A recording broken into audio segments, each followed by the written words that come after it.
আমি গিয়েছিলাম একটা প্রোগ্রামে, আমি জানতাম যে তোমরা আমাকে সেখানে ভালোবাসা দিবে, কিন্তু এরকম ঠেলে ঠেলে ভালোবাসা দিবে সেটা জানতাম না। ও আল্লাহ আল্লাহ গো। ব্যাপারটা হচ্ছে যে আজকে ঘুম থেকে একটু সকাল সকালে উঠেছিলাম। বাঁকুড়ার পুনিশুল নামে একটি গ্রামে প্রোগ্রাম আছে, আর সেখানে প্রধান অতিথি হিসাবে আমার ইনভাইট ছিল। আর আমার তো নিজের কোনো প্রাইভেট কার নেই, তাই 1.5 কোটি টাকা দিয়ে এটা একদিনের জন্য ভাড়া করেছিলাম। টেনশন নিও না, আমার একদিন হয়েই যাবে ইনশাআল্লাহ। আর গাইস সাথে আমার কিছু ভাই বোনকে নিয়ে নিয়েছিলাম, জানো আমি সেখানে হারিয়ে গেলে এরা খুঁজে বের করে দেয়। তো যাই হোক, গুগল ম্যাপ দেখে আমরা সেই গ্রামের কাছেই পৌঁছে গেলাম, কিন্তু আমাদের জোরে হিসু।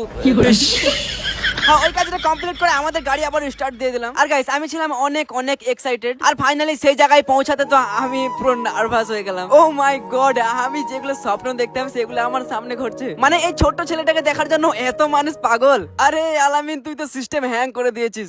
আলামিন ভাই স্বাগতম। গাড়ি আরো সামনে নিয়ে আসো। আলামিন ভাই ও ভাই, তোমরা যা করে করবে, আমাকে এখান থেকে স্টেজ পর্যন্ত একটু ভালো করে যেতে দাও প্লিজ। হ্যাঁ, আমি জানি তোমরা আমাকে এরকম অনেক ভালোবাসো, তাই বলে এরকম ঠেলে ঠেলে ভালোবাসবে? ও আল্লাহ আল্লাহ গো। প্লিজ দাদারা, তোমরা একটু সাইড দাও, আমার ক্যামেরাম্যানকে তো ভিডিওটা করতে দাও। বাপ রে বাপ, কি বলবো তোমাদের। হালে আমার সঙ্গে সঙ্গে আমার ফোনটাও গেল। যাই হোক, অনেক কষ্টের রাস্তা পার করে ফাইনালি একটু শান্তি পেলাম।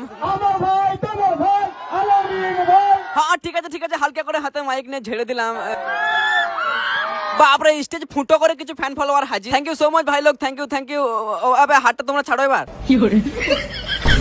চলো বাই বাই গাইস, এবার পরে দেখা হচ্ছে। এখন আমাকে ঘর যেতে হবে, ঘরে অনেক কাজ। Thank you thank